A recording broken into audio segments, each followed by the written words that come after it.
அனைவருக்கும் வணக்கம். அனைவரையும் தஞ்சை சமையலறையில் சந்திப்பதில் மிக்க மகிழ்ச்சி. இன்றைக்கி நம்ம பார்க்க போகிறது கிழங்கு வறுவல். எப்போ பார்த்தாலும் உருளைக்கிழங்கு செஞ்சு போர் அடிக்குதா, அப்போ நம்ம கிழங்கு வறுவல் செய்வோம். வறுவல் பண்ணுறதுக்கு முன்னாடி சப்ஸ்கிரைப் பண்ணிக்கோங்க. வாங்க வீடியோக்குள்ளே போகலாம். மரவள்ளி கிழங்குங்க, நான் அதை தோலெல்லாம் எடுத்துகிட்டு இந்த மாதிரி துண்டு துண்டாக கட் பண்ணி வச்சுருக்கேன். நம்ம இதை எப்படி வறுவல் பண்ணலான்னு பார்க்கலாம். தண்ணி லைட்டாக நான் சூடு வந்துட்டுருக்கு. இந்த ஸ்டேஜில் நான் கிழங்கு எல்லாத்தையுமே இதில் ஆட் பண்ணிக்க போகிறேன். இது நம்ம வேக வச்சு எடுத்துகிட்டு நம்ம பண்ணோன்னா கொஞ்சம் கிழங்கு வெந்துடும். அதனால் அதுக்கப்புறம் நம்ம தாளித்து பண்ணலாம். நான் இப்போ ஒரு மெத்தடில் செய்கிறேன். இன்னொரு மெத்தடில் செய்யணுன்னா நீங்கள் உருளைக்கிழங்கு செய்கிற மாதிரி இதிலேயே உப்பு காரம்லாம் போட்டு இந்த மாதிரி தண்ணி முழுக வச்சும் நீங்கள் செய்யலாம். அது ஒரு எமர்ஜென்சிக்கு செய்கிற மாதிரி அந்த மாதிரி செஞ்சுக்கலாம். ரொம்பலாம் டைம் எடுக்காதுங்க இந்த கிழங்கு வேகிறதுக்கு. கிழங்கு நல்ல கிழங்காக இருந்தால் கிழங்கும் சீக்கிரம் வெந்துடும். இதுக்கு கொஞ்சம் போல் உப்பு போட்டுக்கிறோம். இதுக்கு மட்டும்தான் நான் கிழங்குக்கு மட்டும்தான் ஃபஸ்ட்டு உப்பு போட்டு வேக வச்சுக்கலாம். இந்த ஒரு மூடி போட்டு வேக வச்சுக்கலாம். பாருங்கள், நம்ம வச்ச தண்ணி எல்லாமே வெந்துருச்சு. இப்போ கிழங்கு இது வெந்திருக்கான்னு உங்களுக்கு டவுட் இருந்ததுன்னா ஒரு கிழங்கு எடுத்து இந்த மாதிரி கட் பண்ணி பாருங்கள். கிழங்கு குழஞ்சி போயிடக்கூடாது, இந்த மாதிரி தனித்தனியாக இருக்கணும். அப்போ தாங்க வறுவல் பண்ணும்போது நல்லாயிருக்கும்.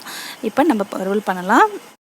கொஞ்சமாக கடாயில் எண்ணெய் ஊற்றி அதில் நான் பொடிசாக கட் பண்ண வெங்காயத்தை கொஞ்சம் சேர்த்து நல்லா வதக்கிக்கலாம். வெங்காயம் பாதி போல் வதங்கிடுச்சு. இப்போ நம்ம தக்காளி ஆட் பண்ணிக்கிறோம். ஒரு சின்ன தக்காளி நான் கட் பண்ணி இதில் ஆட் பண்ணியிருக்கேன். உங்களுக்கு வேணும்னா இதில் பூண்டு கூட நீங்கள் சேர்த்துக்கலாம். நான் ஆனால் சேர்க்கலை. பூண்டு சேர்த்துக்கிட்டா அது கொஞ்சம் வாசனையாக இருக்கும். நீங்கள் வேணும்னா பூண்டு தட்டிட்டு சேர்த்துக்கோங்க.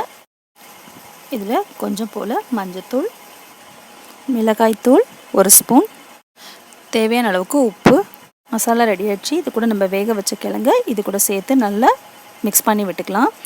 ஏன்னா நல்லா மிக்ஸ் பண்ணி விட்டுருங்க. இப்போ இந்த மசாலா வாசனை போகிற அளவுக்கு நம்ம கொஞ்ச நாள் இதை வேக விடணும்.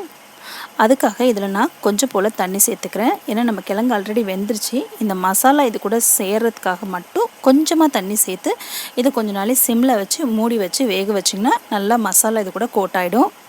ஒரு கொத்து கருவேப்பிலை சேர்த்துக்கலாம். இப்போ ஆல்மோஸ்ட் நம்மளோட கிழங்கு ரெடி ஆகிடுச்சுங்க. நல்ல உருளைக்கிழங்கு மாதிரி ரோஸ்ட்டாக வேணும் அப்படின்னா நீங்கள் இதையும் எண்ணெய் விட்டு சிம்லேயே போட்டு கொஞ்ச நாள் ரோஸ்ட்டாக வறுக விட்டுடலாம். இப்போ எனக்கு கொஞ்சம் இந்த ஸ்டேஜில் இருந்தால் தான் பிடிக்கும். அதனால் நான் இந்த ஸ்டேஜில் ஆஃப் பண்ணிக்கிறேன். ஏன்னா வெங்காயம் தக்காளி போட்டிருக்கும் போது இந்த மாதிரி கொஞ்சம் சாஃப்டாக இருந்தால் தான் சாப்பிட்றதுக்கு நல்லாயிருக்கும். அதனால் நான் இந்த மாதிரி ஸ்டேஜில் ஆஃப் பண்ணிக்கிறேன்.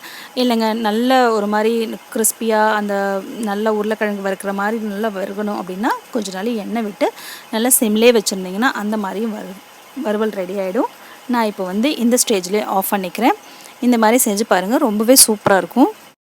இந்த கிழங்கு வறுவல் நமக்கு சாம்பார் சாதம், ரசம் சாதம், தயிர் சாதம், எல்லா வெரைட்டி ரைஸ் எல்லாத்துக்கூடையும் ரொம்ப ஒண்டர்ஃபுல் காம்பினேஷனாக இருக்கும். நீங்கள் எல்லாருமே ட்ரை பண்ணி பாருங்கள். உங்களுக்கு பிடிச்சிருந்துச்சுன்னா லைக் பண்ணுங்கள், ஷேர் பண்ணுங்கள், கமெண்ட் பண்ணுங்கள். சப்ஸ்கிரைப் பண்ணாதவங்க சப்ஸ்கிரைப் பண்ணிக்கோங்க. உடனுக்குடன் வீடியோக்களை பார்த்துக்கொள்ள பெல் பட்டனை ப்ரெஸ் பண்ணுங்கள். நன்றி.